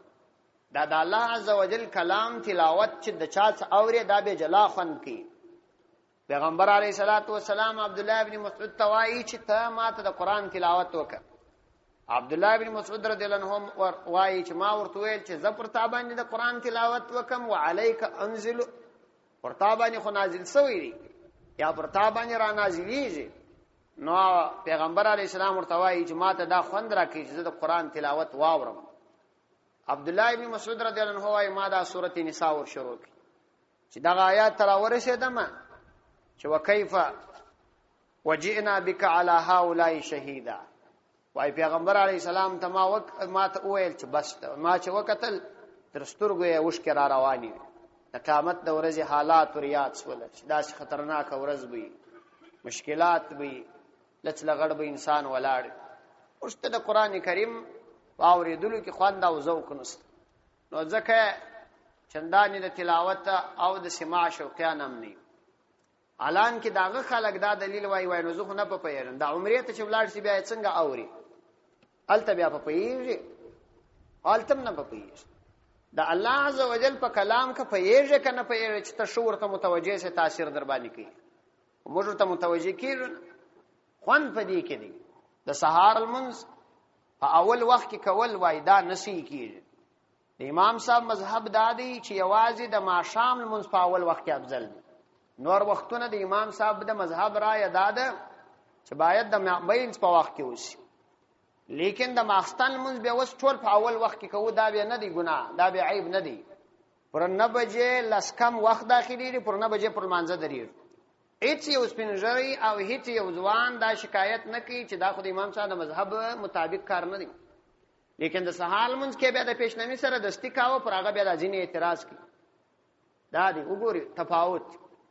دا فقط مزاجي اعلان کې د امام صاحب د مذهب اصل مسله دا ده چې په هغه وخت کې المنځ افضل دی چې د جماعت خلق دي اصل کې دغه وخت چې د امام صاحب په مذهب کې شودل شوی دی چې اول وخت یا دوهم وخت افضل دی بنیادی علت دا علما بیانوي چې تکثیر جماعت مطلوب دی نو د سحر په وخت کې چې څونه ورونه ډیر شي خلق د خوب را بيدار کیږي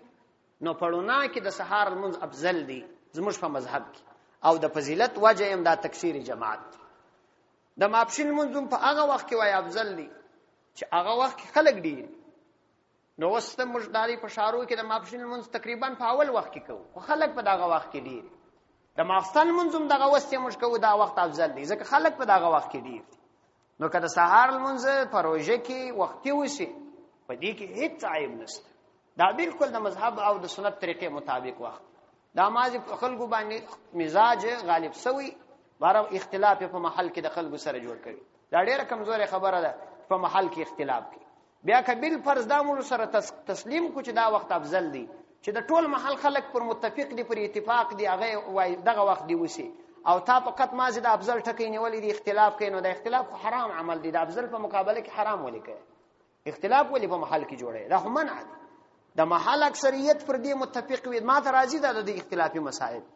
د محل اکثریت پر دې متفق دي، یو کس یا دوه کس مخالف دي. اختلاف جوړول خو ډیره خطرناکه مسله.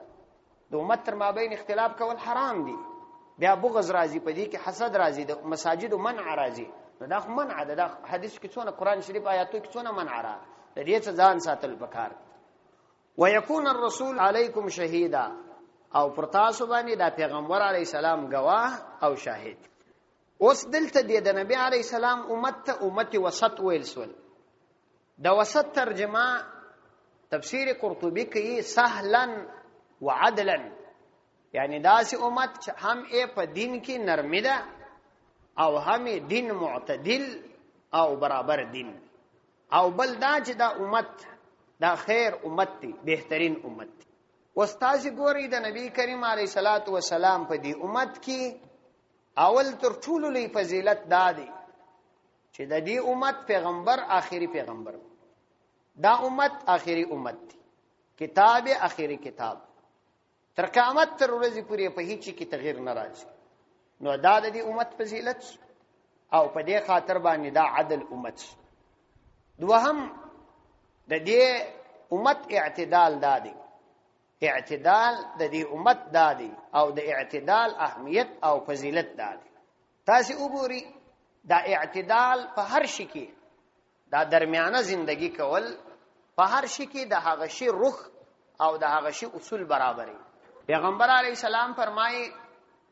الاقتصاد فی النفقه نصف المعیشه.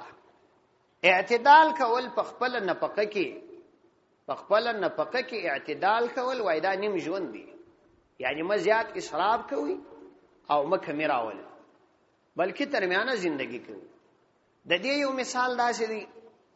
د دې ټیپ په کتابو کې لیکي چې د انسان دا وجود دا د څلورو وینو څخه جوړ دی.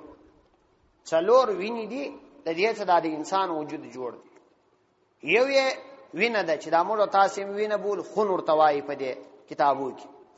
بلغم دی، سودا ده، صفرا ده. دا تور وینه ده، سره وینه ده، ژړ حالت دی، او دا بلغم.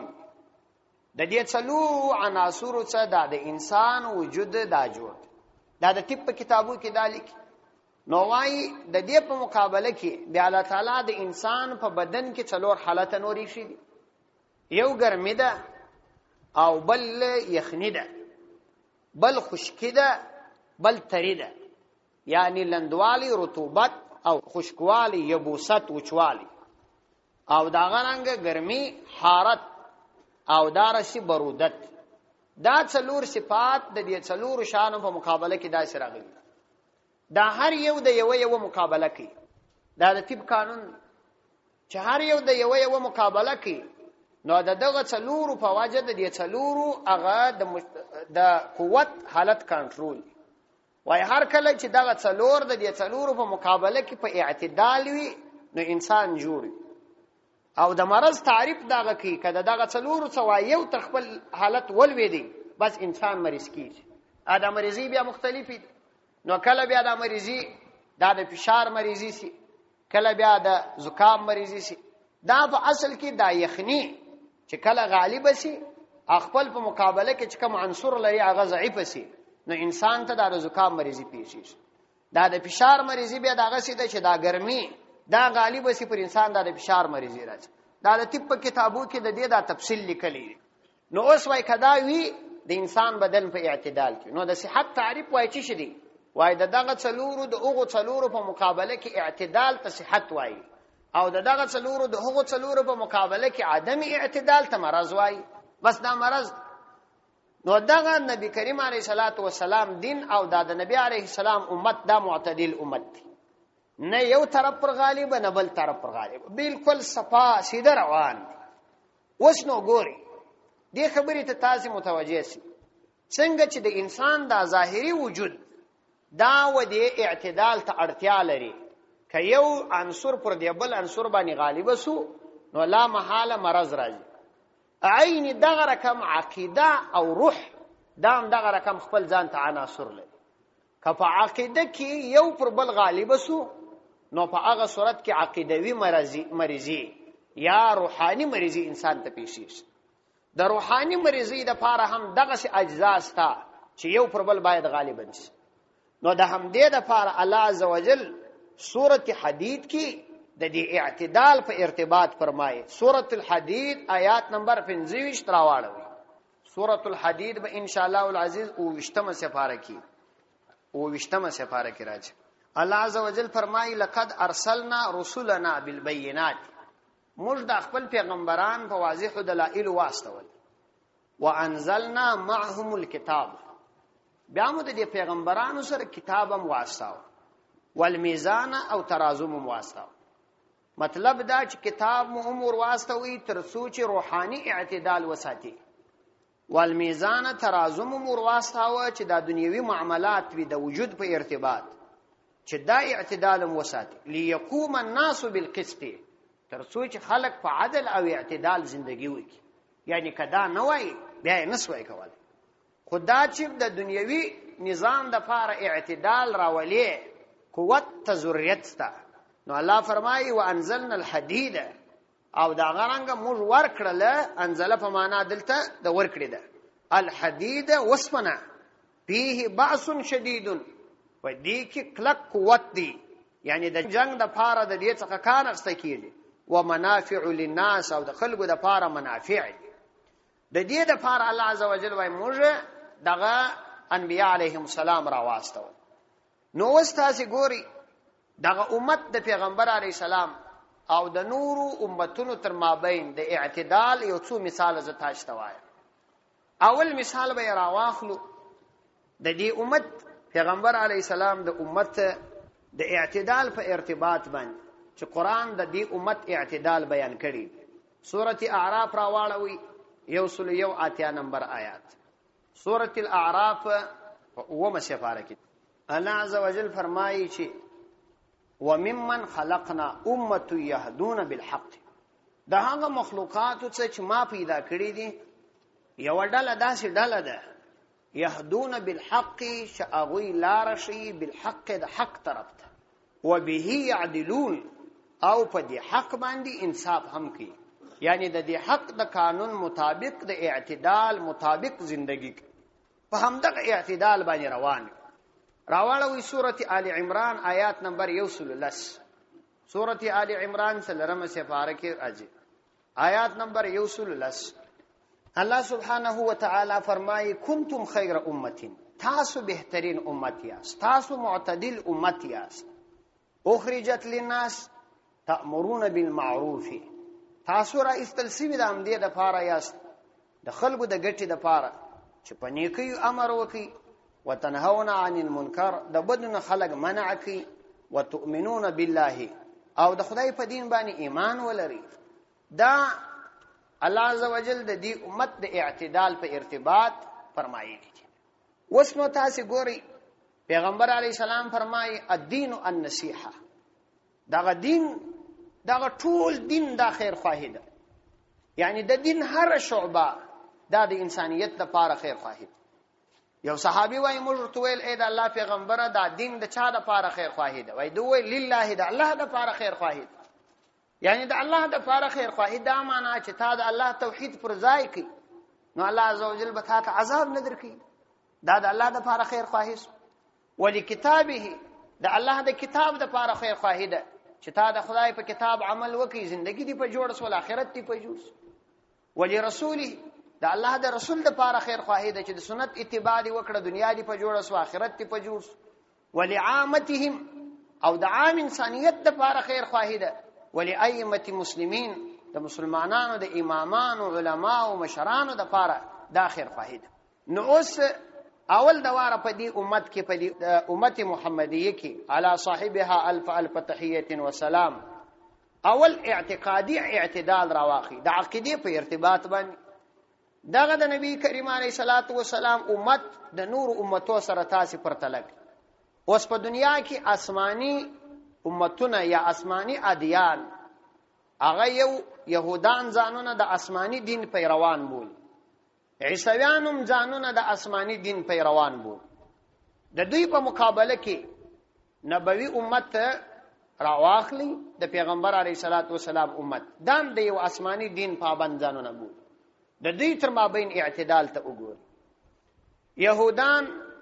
د حضرت عزیر علیه السلام په باره کې عقیده لري چې عزیر علیه السلام د خدای زوی دا هغه د محبت انداز دی چې څونه علو یې پکښ کړی ده او څونه په دې کې افراط ته وګوري عزیر علیه السلام د خدای زوی ګڼي لیکن تاسو بیا تفرید ته وګوري په بل طرف کې بیا د عیسی علیه السلام قتل ته آماده دي قتل کوي دا د یو آسمانی دین پیروان ځانونه بول دغه هغه د حد تجاوز دی چې عزیر علیه السلام د خدای زوی ګڼي په افراط کې په محبت کې دونه مختلفي دي بے ځای محبت په دشمنی کې به در دې داسې اندازې رسیدلې دي چې عیسی علیه السلام قتلی او د دې په مقابله کې بیا نصارا بشرا واخ نصارا به عیسی علیه السلام د خدای زوی ګڼي چې مسیح د الله تعالی زوی سورته توبه کې الله تعالی د دې په ارتباط دا خبره کړې ده په سورته بقره کې امتیاز ورستم را روانه نو د محبت انداز هم د حد تجاوز او د دشمنی انداز هم د حد تجاوز دا خو د عقیده حالت وسنو د پیغمبر سره د محبت انداز راواخه دا غ عیسویان چې حضرت عیسی علیه السلام د خدای زوی ګڼي عیسی علیه السلام ورته بلار سي جهاد وکي دی څور توای دی وای ورته چې فذهب انت وربك فقاتلا انها هنا قاعدون تو استاره بلار سي جنگ وکي مجدل تناش دا هغه خلک دي چې عیسی علیه السلام د خدای زوی ګڼي لیکن د دې په مقابله کې د رسول الله صلی الله علیه وسلم امت راواخ پیغمبر علیه السلام امت اولنی خلق صحابه دي هغه اول خلق اصلي په مثال کې راوړل کیږي صحابه څنګه عقیده د انبیاء په باره کې دي او د الله عز وجل تر پیغمبر څنګه ځانونه قربانول حتی چې د دې امت دا امتیاز دی چې تر قیامت ته د خدای د دین لپاره د سکله کې قرباني ته تیار دي چې د خپل ځان په ختمولو باندې د الله د دین قیام راځي لای نه درېږي در ځان بچاته محبوب شي نه ونه پریشت دا د دې امت عقیدوي اعتدال دی چې نه انبیا د خدای ځامن ګڼي نه انبیا قتلوي او نه د انبیا او د اصول مخالفت کوي بلکې د دې ټولو کلک ولاړ دي نو ځکه علامه بصیری رحمه الله د نبی علی سلام د محبت په ارتباط وایي ما ادعته النصارى في نبيهم واحكم بما شئت مدحا فيه واحتكمي نو وایي د يهودانو رقم محبت پرېږده چې په خپل انبیاو کې د ځان خبرې کولې واحكم بما شئت مدحا د دې څخه علاوه چې د محبت کم کلمات او انداز د هغه وکه واحتکمی په دې کې مضبوط اوسېږي دا د عقیده اعتدال راسي د عمل او عبادت اعتدال چې په دې امت کې د عمل او د عبادت اعتدال څونه دي يهودان راواخي په خپل عبادتو کې تغییرات تبديلات ترمیم تحریف ځان خلاصونه راوست په معمولی شانو یې ځانونه فارغ کړ د عبادتو څخه ځان وېستي په خپل کتاب تورات کې په انجیل کې تحریفات وکړه د پیسو د پاره احکامات پټ کړ یو ډله یې داسې چې ګر سره عبادت کوي لانه عبادت یې پرېشي بل ډله یې په غرو په غارو کې نه وتلی دي وادم نه کوي ځانونه په مشکلاتو په تکالیفو کې واقع کړي دي تر داسې اندازې چې وچه ډوډۍ خوري وعده نه کوي په غرونو کې اوسېږي یا په کلیساو کې ناشتي په انتهایی سخت مشکل کې ځان چولي د عبادت افراط او تفریط ته وګور یو ډله کوي لانه بل ډله په دغه اندازه کوي لیکن د دې په مقابله کې د نبی کریم علیه الصلاۃ والسلام امت راوه چې اعتدال هم په خپل ځای دی د دې څه دې منع کوي چې لمونځ مکو د دې څه دې منع کوي چې ټول ژوند په دغه څه تکالیف کې متیر نکاح وکي فرق وکي شرک وکي خوب وکي د اولاد حقوق به ادا کوي دنیوي کاروبار وکي یو مخ به یوازې هغه کاروم نه کوي دا کارم ستاد د دنیا کاروبار د شرعي اصول مطابق عبادت وبدي نو نه هغه امر درته وکي چې قطعا مکوه نه دا امر درته کړی دی چې قطعا پرېږده بلکې په اعتدال کې ژوندۍ تیرو نکاح راواخ عیسویان دا قانون لري چې په معمولی خبره شوه طلاق کیږي يهودان وای طلاق ستلان د اسلام قانون وای هو طلاق ستا خو په ارشم ناراضي دا سیم نه دی چې ګر سره زینه بلکې د اعتدال ژوندۍ دا په عبادتو کې او په اعمالو کې اعتدال دی زه فقط څه مثالونه درته وایم دریم د معاشره او تمدن اعتدال راواخلي. د يهودانو عیسویانو زندگی راواخلي، تمدن او معاشره راواخلي، او د مسلمانانو دراواخلي. وکابرانو کې ظلم، قتل، زنا، دولت پرستی، تکبر، خلق در خپل اثر لاندې راوستل، دا د دې عادت دی. تاسو خپل دا فکر وکړئ، نن پر اسلامي نړۍ باندې څومره مشکلات دا د چا لخوا جوړ دي. په ټوله نړۍ کې مسلمانانو ته مشکلات ته چا لخوا جوړ دي. خلق غلامان کوي، خلق قتلي، د خلق قتل ته د جواز لارې جوړي، هر لارې په کار اچولې. دا دوی ځانونه د اسلامي دین پیروان بولي. دا ټول کارونه پکې کیږي. حتی په دوی کې دا دستور په دغه عیسویانو کې چې د حیض په حالت کې به د ښځې سره مطلقاً خبرې بندې، او چې حیض به ورته راغلی خوراک به یې نه ورسره کاوه. په ځینو کې لا دا قانون و چې خاوند به مړ سو، ښځه به ورسره مړه کول. د مکې مشرکانو خپلې ښځې لوڼې ژوندۍ ښخولې، او چې کله به خاوند مړ سو د عیدې دپاره به یې په یو بنده کوټه کې کښېنول، هلته به اوسېدله. دا یې د یوه طرفه سختۍ دي چې د ښځو سره د انسانانو سره سختۍ کوي، د بل طرفه بیا راواخه نرمي، د سپیانو علاج کوي، سپیان پریولي، د سپیانو عبادت کوي، په سپیانو خدمت کوي. حتی د یو انسانو د یو سپي درجه یې وبولي، د سپي درجه ور باندې لوړه بولي. ازادي نسوان، د ښځو ازادي یې راواخه. د ښځې ازادي تر داسې اندازې رسېدلې ده چې ښځه فقط د یو اله ګرځول سوې ده، د تجارت او د زینت لپاره یو اله ده. هر لار، هر ناروا چې د ښځې په رضا باندې راتلل دی جایز بولي. تر داسې اندازې ازادي ورته راغلې ده چې د نر سره واده جایز بولي. جایز څه کوي؟ په خپلو قوانینو کې د دې لپاره قانون پاسي. دا یې قانون دی. حیوانیت ته در دغه اندازې ورغلي دي چې د حیوانانو په دفاع کې ژوند ختم شو، او ظلم یې تر هغه اندازې رسېدلی. ته ظلم ته وګوره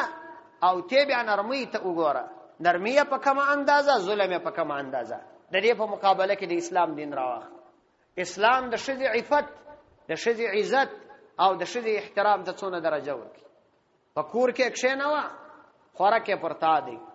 علاج یې پرتا دی، کور یې پرتا دی، کالی یې پرتا دی. د وهلو څخه منع کړی. پیغمبر علیه السلام درته امر کوي په تاسو کې بهترین انسان هغه دی چې د خپلو ښځو سره ښه اخلاق ولري. دا امر درته کوي. دا امر درته کوي. ځان وایي په تکلیف که، بل ما په تکلیف کوه، پر چا ظلم مه کوه. عمومي قانون درته اږدي. سیل من قطعک، هغه څوک چې ستا سره وسیله رحمي قطع کوي تی ورسره وکړه. وعفو عمن ظلمک، هغه څوک چې ستا سره ظلم کوي ته عفو ورته وکړه. واحسن من اساء الیک، دا هغه چا سره احسان وکړه چې ستا سره بد کوي. چې ستا سره بد کوي ته احسان ورسره وکړه. د ښځې په باره کې، د ماشوم په باره کې، د دې په باره کې اسلام د اعتدال قانون درته ایښی. خو دا هم نه درته وایي چې سپی ساته. هغه وایي دغه سپی چې خلک ځینې زهریږي مړې کړه، زهر لرونکی حیوان مړ کړه، فاحشه انسانان دا مه پرېږده. داسې هم نه درته وایي چې ازادي در داسې اندازې ازادي چې عقل هم نه تسلیموي، د ظلم څه دیم راګرځي. دا د اسلام د اعتدال دین دی. د دې څه وروسته د اسلام اقتصاد او مالیت راواخه، په دې کې اعتدال راواخه. په دنیا کې نن دوه نظریه په دنیا کې ګرځي. یو نظریه د اشتراکیت ده. د اشتراکیت نظریه دا ده چې انفرادن به یو سړی سرمایه نه لري، ټوله سرمایه به د نظام او دولت وي، سړی به فقط خپله تنخواه اخلي. دا د کمونیسټیانو او د روسیې د خلکو عقیده ده. دا د هغوی فکر دی چې اشتراکیت باید راشي. ځکه نو دوی د خلکو د پاره د دې جواز نه ورکوي چې انفرادي شخصي سرمایه څوک ولري. هغه وایي دا ټول نظام مشترک دی، ته بس دومره حق لري چې ستا گزاره په وشي، نور تا ته اجازت نشته. دا یوه طایفه ده، پر دې باندې هم کتابونه لیکل کیږي، باقاعده کارونه روان. او بل طرف ته بیا عقیده د سرمایه‌دارانه نظام دا روانه ده. سرمایه‌دارانه نظام به دا دی چې د ټولې دنیا تمام اقتصاد دا د یو 5 یا 10 تجارانو په لاس کې راشي. ټول کاروبارونه دوی کوي، غټي غټي ټیکې، لوی لوی تجارتونه دا به د یو څو کسانو په لاس کې. په دې ملک کې چې عوام خلک کاروبار کوي، د دې کاروبار به د یو څو کسانو تر لاس لاندې، تر څو چې څونه ګټه راځي ګټه په لوړ سر کې هغه څو کسان تجاران وړي غربت یوازې دغه فاتسوي طایفې ته دې ته روان دا ته روان دی روان غریب تر غریب درغه غریب کیږي غریب او هغه سرمایدار تر هغه سرمایدار کیږي روانه ده دا سلسله دا دوی رای رواني یو سرمایدارانه نظام او بل اشتراکیه نظام دا دواړه نظامونه غلط نظامونه دي ولی په هغه کې غریب دی او په هغه کې سرمایدار دواړه سره لیدل کیږي او په دابل کې اشتراکیت خپل اختیار نه لري یو سړی په ټوله ژوندۍ د خپل عقل په مهنت باندې په د خپل وجود په مهنت باندې ډیر مهنت کړي بل سړی به د سهار تر ماښامه پورې بيدي د هغه به فرق نه دا خو ظلم هغه مهنت کړي دي مهنت نه دي کړي د اسلام دین را ولاړی نه تات سرمایدارانه نظام ته پریږدي او نه دي د اشتراکیت نظام ته پریږدي وای په خپل مټه وګټه څونه چې ګټای شي استا لیکن ظلم مکو د نور خلکو سره خیانت مکو دوکه مور کو خلک د تجارت ته مراګرځو خلک آزاد دي ارزای چیزي ته داسې مکو چې خپل په تجارت باندې نور خلک نه پریږدي تجارت خپل تجارت هم کوا اغم پریږدي تجارت دی وکي څوک د کاروبار مراګرځو خلک په خپل کار کې آزاد پریږدي بیا شریعت امر درته کی غریب ته زکات ورکوا صدقه ورکوا ستا په مال کې به برکت راځي تر څو چې غریب هم پر غربت پاتې نشي کاروبار یې برابر شي ستا زندگی روانه ده شریعت ته نه جن راګرځي چې ته څونه ګټې وې ګټه دا د اسلام اعتدال دی تاسو وایاست تر دغه بهترین دین کې دلای شي هیڅ امکان نه لري رضینا بالله ربا وبالاسلام دینا وبمحمد صلی الله علیه وسلم نبی الرسول دا د اسلام هغه ګټې دي پر دې باندې بهترین کتابونه لیکل شوی دي علما وړي خارق شله د باندې د اسلام دین په ډیرو بهترینو دلایل ثابت کړي نو الله فرمایي وکذالک جعلناکم امه وسطا لتكونوا د پاره د دې چې تاسو سي شاهدان علی الناس پر خلق باندې ويكون الرسول علیکم شهیدا صدق الله العظیم